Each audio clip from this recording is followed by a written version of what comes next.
கயல் சீரியல்ல பார்த்தீங்கன்னா, அடுத்தடுத்து வந்து எல்லாருமா சேர்ந்து சீக்கிரமா எளிதில கண்டுபிடிச்சா ரொம்ப நல்லா இருக்கும் அப்படின்னு நினைக்கிறவங்க, இந்த வீடியோக்கு லைக் பண்ணிட்டு கமெண்ட் பண்ணுங்க. ஸோ எப்பதான் வந்து இது வந்து ஒரு முடிவுக்கு வரும் அப்படின்னு தெரியாத அளவுக்கு போய்க்கிட்டு இருக்குங்க. எவ்வளோ நாள் வரைக்கும் வந்து தேடு தேடுன்னு தேடிட்டு, இப்போ கடைசியில வந்து எழில் எங்க இருக்காரு?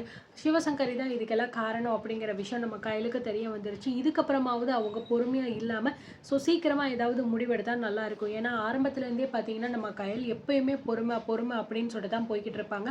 ஸோ எந்த விஷயம் நடந்தாலுமே வந்து பொறுமையா இருக்கணும். எதுவுமே நம்ம இப்போதைக்கு கோவப்படக்கூடாது அப்படின்னு நினச்சு தான் ஒவ்வொரு விஷயத்தையும் பண்ணி வந்து சொதப்பி வச்சிருக்காங்க. அதனால தான் வந்து இந்த அளவுக்கு வந்து போயிருக்கு. ஸோ அது மட்டும் கிடையாதுங்க. இன்னொரு பக்கம் பார்த்தீங்கன்னா, நம்ம தேவி பிரச்சனை வேற ஒரு பக்கம் போய்க்கிட்டு இருக்கு. காமாட்சி வந்து ஒரு வழியா அத பேசி சமாதானப்படுத்திட்டாங்க. இருந்தாலுமே இந்த வேதவள்ளி அத சும்மா விடுறதா கிடையாது. ஸோ ஒண்ணுத்துக்கும் லாய்க்கில்லாத அந்த குடும்பம் வந்து என்ன பார்த்து இவ்ளோ பேச்சு பேசிட்டாங்க. அது மட்டும் கிடையாது. அந்த காமாட்சி வந்து எவ்ளோ தைரியம் இருந்தா என் எதிர்த்துல நின்னு பேசுறதுக்கு கூட அவளுக்கு வந்து வாய் வராது. அப்படியே அப்பாவி பிள்ளை பூச்சி மாரி வந்து நடிக்கும். ஆனா என்னையவே வந்து அருவாமனை காட்டி இப்படிலாம் வந்து மிரட்டிட்டான். அவளெல்லாம் நான் சும்மாவே விடமாட்டேன் அப்படின்னு சொல்லிட்டு, அப்புறம் இந்த குழந்தைய பார்த்தீங்கன்னா, இதுக்கப்புறமும் அந்த குடும்பத்தில் உள்ளவங்க யாருமே வந்து சொந்தம் கொண்டாடவே முடியாது அப்படிங்கிற மாரி சொல்லிட்டு, ஸோ நம்ம வேதவள்ளி ஒரு பக்கம் பார்த்தீங்கன்னா, பயங்கரமா கோவப்பட்டு பத்தாததுக்கு நம்ம விக்னேஷ வேற ஏத்தி விட்டுக்கிட்டு இருக்கா. அவள பொறுத்தவரைக்கும் இது மட்டும் தான் மெயினான வேலை. விக்னேஷ வந்து ஏத்தி விட்டுட்டு வந்து எப்படியாவது அவன வந்து தேவி கூட வந்து மொத்தமா பிரிச்சிடணும் அப்படிங்கிறது மட்டும் தான் வேதவல்லியோட பிளான். ஒருவேளை அவ இல்லாம இருந்திருந்தா, சத்தியமா இவங்களுக்குள்ள இந்த அளவுக்கு ஒரு பெரிய பிரச்சனை வந்திருக்காது. இவங்க 2 பேரும் சேர்ந்தே தான் வந்து இருந்திருப்பாங்க. ஆனா என்னமோ இந்த பணக்காரவங்களோட புத்தியே வந்து இப்படித்தான் போல இருக்கு. ஒண்ணு இவங்களோட சேர விட மாட்டேங்கிறாங்க. இல்லன்னா ஏதாவது பஞ்சாயத்து பண்ணி 2 பேரையுமே பிரிச்சு வைக்கிறாங்க. அதே தான் இப்போ இந்த சிவசங்கரியும் வந்து பண்ணிக்கிட்டு இருக்கா. ஆரம்பத்துலேருந்தே கயல், எழில் 2 பேருமே கல்யாணம் பண்ண விஷயம் நம்ம சிவசங்கரிக்கு சுத்தமா வந்து பிடிக்கல. ஸோ எப்படியாவது அவங்கள புரிக்கணும் அப்படின்னு சொல்லிட்டு தான் நினச்சிக்கிட்டு இருந்தேன். அண்ட் அது மட்டும் கிடையாது. கல்யாணம் ஆன உடனே வந்து சிவசங்கரியோட கேவலமான கேரக்டரை புரிஞ்சுக்கிட்ட நம்ம எழில், இதுக்கப்புறமும் உங்க கூட நான் இருக்க மாட்டேன். உங்க சொத்து வேண்டாம், ஒண்ணு வேண்டாம் அப்படின்னு சொல்லிட்டு கயல் கூடயே போயிட்டு கயலோட வீட்டிலேயே வந்து வாழ்ந்துட்டு இருந்திருக்காரு. ஸோ எவ்வளவோ பிரச்சனைகள் வந்துச்சு. அவர் நினச்ச மாதிரி பிஸ்னஸ் ஆரம்பிக்க முடியாம எல்லாமே ஒரு பக்கம் போய்க்கிட்டு இருந்தாலும், ஸோ கயலுக்கு சப்போர்ட்டிவா இருக்கணும் அப்படிங்கிறதுக்காக அவருமே எவ்வளவோ தூரம் தாங்கிக்கிட்டு இருந்தாரு. அண்ட் ஊடல இந்த பாலு பிரச்சனை ஆரம்பிச்சு இப்போ கடைசியில பார்த்தீங்கன்னா, அவருக்கு இந்த மாதிரி ஒரு நிலைமை ஏற்பட்டுருச்சு. ஸோ இத ஒரு சாக்கா பயன்படுத்தி நம்ம சிவசங்கரி, இதுக்கப்புறமும் இந்த கயல் என் புள்ள எழில் கூட சேர்ந்துடவே கூடாது.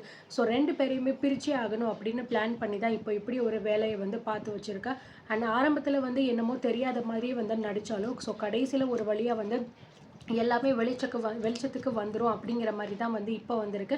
கையில வந்து கடத்தி கொல்லணும் அப்படின்னு பிளான் பண்ணா, ஸோ ஒரு வழியா அந்த விஷயத்த வந்து எப்படியோ வந்து கண்டுபிடிச்சு நம்ம சக்தி பார்த்தீங்க அப்படின்னா, அவங்களுக்கு கால் பண்ணி சொன்னதுனால வேகமா போலீஸோட போயிட்டு கம்ப்ளைண்ட் குடுத்துட்டாங்க. ஆனா சிவசங்கரிய பொறுத்தவரைக்கும் பார்த்தீங்கன்னா, இப்போ அரெஸ்ட் பண்ணி அம் போலீஸ் ஸ்டேஷன்ல வந்து வச்சிருந்தாலுமே பார்த்தீங்கன்னா, தீபிகா வந்து அவசர அவசரமா வந்து எழில அந்த ஹாஸ்பிட்டல விட்டு வேற ஹாஸ்பிட்டலுக்கு மாத்திருப்பாங்க. ஏன்னா கையலுக்கு ஆல்மோஸ்ட் எல்லா விவரமும் தெரிஞ்சிருச்சு. ஸோ நம்ம இது கௌதம் கிட்ட பார்த்தீங்கன்னா, அந்த பென்ட்ரைவ் இருந்திருக்கும் இல்லையா? ஸோ அந்த பென்ட்ரைவ்ல உள்ள வீடியோவும் நம்ம சக்தி பார்த்ததுனால, ஸோ இதுக்கப்புறமும் அந்த பென்ட்ரைவ் எப்படி இவ்ளோ கேர்லெஸ்ஸா நம்ம வந்து விட்டு வச்சிருந்தோம். அவ கையில வேற போயிருச்சு. இந்த விஷயம் கையலுக்கு தெரிஞ்சுச்சு அப்படின்னா பெரிய பிரச்சனை ஆயிரும் அப்படின்னு சொல்லிட்டு, ரவுடிகள் எல்லாம் விட்டு அந்த சக்தி கிட்ட இருக்கிற பென்ட்ரைவ வாங்க சொல்லும்போது, சிவாவும் சரியான நேரத்துல வந்து வாங்கியிருப்பாருங்க. ஸோ கரெக்ட்டா வந்து எல்லாமே வந்து போய்க்கிட்டு இருக்கு. பட் ஆனா வந்து என்ன பண்ண போறாங்கன்னு தெரியல. ஏன்னா கயல பொறுத்தவரைக்கும் வந்து ஃபர்ஸ்ட்டு சிவசங்கரிய வந்து எதிர்த்து போராடணும். இப்போவே பார்த்தீங்க அப்படின்னா, எழில் எங்க வச்சிருக்காரு அப்படிங்கிறது தெரியாமயே வந்து அலைஞ்சுக்கிட்டே இருந்தாங்க. என்னதான் அவங்க ஹாஸ்பிட்டல்லயே நம்ம எழில வச்சுக்கிட்டு இருந்திருந்தாலும், இவ்ளோ நாள் வரைக்கும் கயலுக்கு அந்த விஷயம் வந்து தெரியாம, ஸோ கடைசியா தெரியும்போது கூட அதுல அவர் பேர் இல்ல அப்படின்னு ரொம்ப கன்ஃப்யூஷன்ஸ்.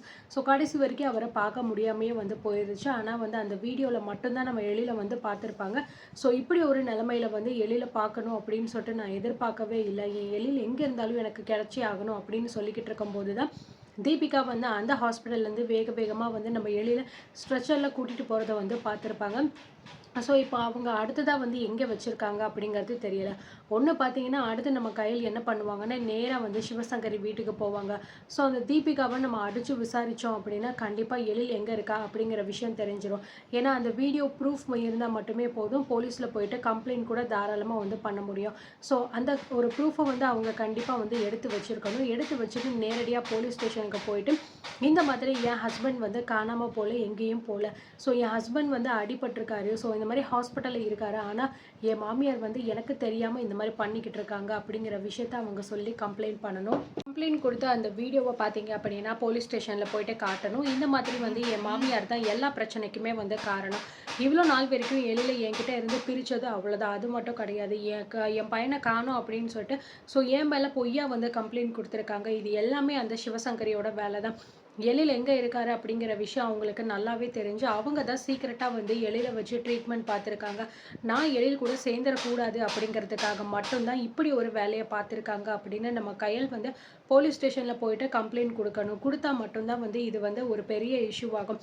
ஏன்னா அதுக்கு நடுவில் இந்த சிவசங்கரி பார்த்தீங்கன்னா பயங்கரமான பிளான்லாம் போட்டு நம்ம கையலை வந்து ரொம்பவே அசிங்கப்படுத்தி அவமானப்படுத்தியிருப்பாங்க.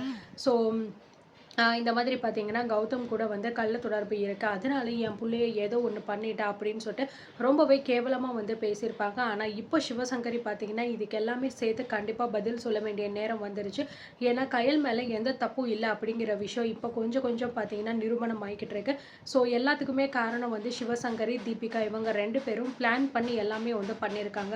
என் ஹஸ்பண்ட் கூட நான் சேர்ந்துடக்கூடாது அப்படிங்கிறதுக்காக என் மேலே இப்படி ஒரு கேவலமான பழியை போட்டு யாருக்குமே தெரியாமல் அவங்களே சீக்கிரட்டாக வந்து என் ஹஸ்பண்டை வந்து ஹாஸ்பிட்டலில் வச்சு பார்த்துருக்காங்க அப்படிங்கிற விஷயம் எல்லாமே இப்போ தான் நம்ம கையலுக்கு வந்து கிளியராக தெரிஞ்சிருக்கு. ஒரு பக்கம் பார்த்தீங்க அப்படின்னா நம்ம பாலுவை நினச்ச ஆனந்தி ரொம்பவே வந்து ஃபீல் பண்ணிக்கிட்டு இருக்காங்க. ஸோ பாலுவை வந்து இந்த மாதிரி போலீஸ் ஸ்டேஷனில் வச்சு அடிச்சுக்கிட்டு இருப்பாங்களே, அவன் பாவம் எவ்வளோ தூரம் வலியும் வேதனையோடு இருக்கான்னு தெரியலையே அப்படின்னு. ஸோ ஏற்கனவே பார்த்தீங்கன்னா கையில் வந்து கடத்தி கொலை பண்ண முயற்சி பண்ண கேஸில் வந்து நம்ம சிவசங்கரியை வந்து அரெஸ்ட் பண்ணியிருந்தாங்க. விசாரணைகள் எல்லாமே போய்கிட்டு இருந்தாலும் நம்ம சிவசங்கரி மேலே பார்த்தீங்கன்னா தப்பு எதுவுமே இல்லை அப்படின்னு சொல்லிட்டு யாராலையுமே சொல்லவும் முடியலை. ஏன் அப்படின்னா வந்து ஸ்ட்ராங்காக வந்து பார்த்தீங்கன்னா நம்ம சக்தியும் சரி நம்ம கையிலும் சரி 2 பேருமே வந்து கேஸ் கொடுத்துருக்காங்க. இவங்க தான் இதுக்கெல்லாம் வந்து காரணம். ஸோ எல்லாமே வந்து இவங்க பிளான் பண்ணி பண்ணியிருக்காங்க. ஏன் அப்படின்னா எழில் கூட நான் சேர்ந்துடக்கூடாது அப்படிங்கிறதுக்காக தான் எல்லாத்தையுமே இவங்க வந்து திட்டம் போட்டு பண்ணியிருக்காங்க அப்படின்னு சொல்லிட்டு பார்த்தீங்கன்னா பண்ணிக்கிட்டு இருக்காங்க. ஸோ பாலுவை இப்போ வெளியில் எடுத்துட்டாங்க. பாலுவுமே வந்து நடந்த விஷயங்கள் எல்லாத்தையுமே நினச்சி ரொம்பவே ஃபீல் பண்ணிக்கிட்டு இருக்காரு. ஒரு சின்ன சண்டையினால வந்து இவ்வளோ பெரிய பிரச்சனை ஆயிடுச்சு. ஒரு குடும்பமே வந்து இந்த அளவுக்கு வந்து பிரிஞ்சு போய் கிடக்கு. எல்லாமே வந்து நம்மளால தான். கொஞ்சம் நம்மளுமே பொறுமையாக இருந்திருக்கலாம் அப்படிங்கிற மாதிரி இப்போதான் அந்த பாலுக்கு வந்து தோணுது. ஆரம்பத்திலே இது வந்து தோணி எதுவுமே பண்ணாமல் பேசாமல் சமாதானமாக போயிருந்தா இவ்வளோ பிரச்சனை ஆகணும் அப்படிங்கிற அவசியமும் இருந்திருக்காது. அதே மாதிரி ஆனந்தியோட காதலுக்கு எழிலே பார்த்தீங்கன்னா சப்போர்ட் பண்ணி கல்யாணமும் பண்ணி வச்சிருப்பாரு. பட் ஆனால் வந்து எல்லாமே வந்து மாறி போய் 2 பேருமே இப்படி மாற்றி மாற்றி சண்டை போட்டு ஸோ பாலு மேலே எழிலுக்கு இருக்கக்கூடிய கோவம் இன்னும் அதிகமாகி பத்தாததுக்கு அவனோட ஃப்ரெண்ட்ஸ் எல்லாருமே சேர்ந்து அவனை அடிச்சு போட்டு இந்த அளவுக்கு பார்த்தீங்கன்னா கொண்டு வந்துட்டாங்க. இது எல்லாமே வந்து பார்த்தீங்கன்னா பாலு பண்ண மிஸ்டேக்ஸ் தான். ஆனால் இப்போ எப்படி அதை சரி பண்ண போகிறாங்கன்னு தெரியலை. ஸோ நம்ம எழில் வந்து எந்திரிச்சதுக்கப்புறம் பாலு போயிட்டு மன்னிப்பு கேட்டால் அதை வந்து எழில் அக்செப்ட் பண்ண போகிறாரா, இல்லை அப்படின்னா அதே கோபத்தில் இன்னும் இருக்க போகிறாரா அப்படிங்கிறது தெரியலை. ஆனந்தியோட வாழ்க்கை என்ன ஆக போகுதுன்னு தெரியலை. ஸோ ஆனந்தியை பொறுத்த வரைக்கும் பார்த்தீங்கன்னா எல்லாரோட சம்மதத்தோடையும் பாலுவை கல்யாணம் பண்ணிக்கணும் அப்படின்னு விருப்பப்படுறாங்க. ஆனால் அது வந்து நடக்குமான்னு தெரியல. ஒரு பக்கம் பார்த்தீங்கன்னா மூர்த்திக்கு வந்து சுத்தமாக அந்த குடும்பத்தை பார்த்தாலே பிடிக்கவே பிடிக்காது. ஏன்னா ஆரம்பத்தில் மூர்த்தியை பார்த்தீங்கன்னா ரொம்பவே கேவலப்படுத்தியிருப்பாங்க இந்த குடும்பத்தில் உள்ளவங்க. ஸோ அதை இன்னும் நம்ம மூர்த்தி மனசில் வச்சுட்டு அவங்கள ரொம்பவே தரக்குறைவாக பேசுகிறதும் அவங்கள மதிக்காமல் இருக்கிறதும் இந்த மாதிரி போய்கிட்டு இருக்கு. ஸோ அது மட்டும் கிடையாது, அந்த குடும்பத்தை சேர்ந்த பையன் வந்து என் தங்கச்சியை கல்யாணம் பண்ணிக்கணுமா, அதுக்கு நான் ஒரு நாள் விட மாட்டேன் அப்படின்னு நம்ம மூர்த்தி பார்த்தீங்கன்னா ரொம்பவே விடாப்படியாக இருக்காரு. ஏற்கனவே கல்யாணத்துலேயும் அப்படித்தான் நடந்துச்சு. பட் ஆனால் கையல் பார்த்தீங்கன்னா வேற வழி இல்லை, 2 பேரும் விரும்பிட்டாங்க, நான் எப்படி பிரிக்க முடியும் அப்படின்னு நினச்சி இப்படி ஒரு முடிவு எடுத்திருப்பாங்க. ஆனால் எழிலுக்கு வந்து என் பேச்சை மீறி நீ வந்து உன் இஷ்டத்துக்கு முடிவு எடுத்துட்ட, அப்புறம் நான் எதுக்கு இங்கே இருக்கணும் அப்படிங்கிற மாதிரி கோபப்பட்டு தான் அந்த இடத்த விட்டு கிளம்பியிருப்பாரு. இந்த மாதிரி பலவிதமான பிரச்சனைகள் எல்லாம் தாண்டி தான் இப்போ எழில் எங்கே இருக்காரு அப்படிங்கிற விஷயம் கையலுக்கு தெரிஞ்சிச்சு. ஸோ இதுக்கப்புறமாவது கொஞ்சம் விறுவிறுன்னு செயல்பட்டு அவரை சீக்கிரமாக கண்டுபிடிப்பாங்களா, இல்லை கண்டுபிடிச்சதுக்கப்புறம் எழில் என்ன மாதிரி ரியாக்ட் பண்ண போகிறாரு அப்படிங்கிறத நம்ம வெயிட் பண்ணி பார்க்கலாம்.